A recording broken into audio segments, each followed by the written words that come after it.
Hi, this is Ambika, Assistant Professor, Department of AIML.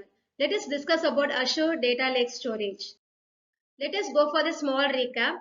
For example, if our AI model is needed to analyze videos, logs, and social media posts, we have to think whether the traditional databases can handle that or not.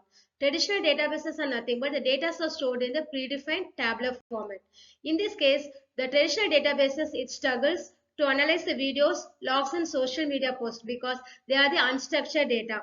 They need some modern data solutions like MongoDB or Cassandra databases, which is nothing but the NoSQL databases. Okay. The next we are going to see about the session objective. So at the end of the session, we'll be able to understand the concept and architecture of Azure Data Lake Storage and how the ADLS supports AI and big data processing and how it integrates the ADLS with the Azure AI and analytics services and how the AI data pipeline can be designed using the Azure Data Lake Storage. Let us go for the problem statement.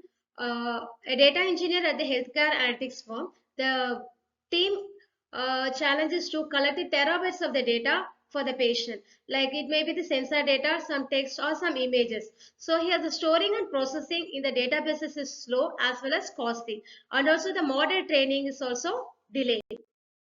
Let us empathize this problem. There is the person struggles with the data diversity, which is a combination of both structured and unstructured. Structured data is nothing but the data stored in the predefined format. If you consider unstructured data, the data is stored not in predefined format. So the storage cost of this is also rising as well as the scalability is also limited. In this case, a model access is also delayed due to the data fragmentation. Now we have to design a unified, scalable and cost-efficient cloud storage system so that it can handle all the data types for the AI applications. Let us ideate this problem. We can find some possible solutions. That is, we can use Azure Data Lake Storage Gen 2, which is used for storing the unified objects as well as the hierarchical storage. It integrates with the Azure Synapse Analytics for querying the data as well as for the data transformation.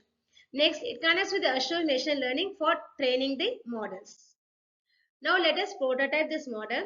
There is data sources are nothing but the bases. That is the data sources it can be IoT sensors or some web apps or some application programming interfaces.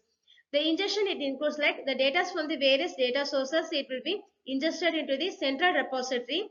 For example, it can be S3. In this case, we are using the storage like Azure Data Lake Storage Gen 2. The processing engines like Databricks or Synapse will be used. Here for Azure Machine Learning, it will be used for training the AI models. So ADLS is nothing but Azure Data Lake Storage. It is highly scalable and secure data lake storage. It is used for handling the massive data which can be structured, semi-structured or unstructured type. So the key features are it supports the HDFS compatible interface. It is nothing but Hadoop distributed file system for handling the big data tools. That is, the data will be split into the multiple servers. Next, for file and folder structure, the hierarchical namespace is used. So we can also achieve the scalability in this case. It is also cost effective based on the tiered storage. That is, based on the frequent access of the data, the storage will be divided into tiered storage and it is also cost effective. Next, this ADLS, it will be integrating with the Assured Active Directory as well as RBAC. This is nothing but role-based access control. So that it forms a multi-security model for training. Now let us compare the storages in terms of ADLS as well as the blob storage, that is binary large object storage. So in case of analytics and AI, we can go for the ADLS. For general storage of the data, we can go for the blob. And for hierarchical namespace can be used for ADLS and flat namespace can be used for the blob storage.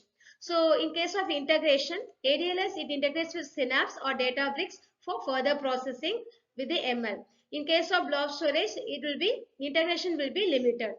So if we consider the performance, so for analytics, the optimization will be very good in case of ADLS, but it will be somewhat standard in case of the BLOB storage.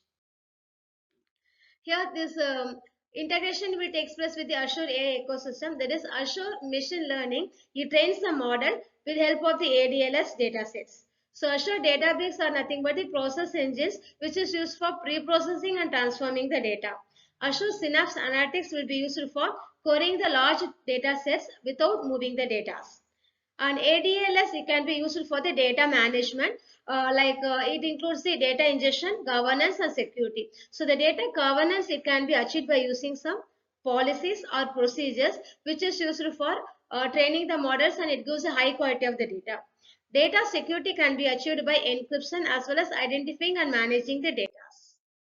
Next, let us discuss about the workflow of the data quality. It includes like ingesting the data from the various multiple sources, and the data will be filtered and it will be cleaned, duplicate data so it can be removed, and then it will be sent to the business level data with the high quality for further analytics and also training and deploying the data.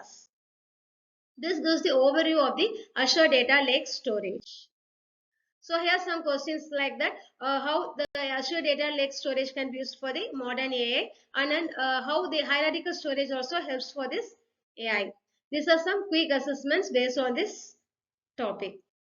Thank you.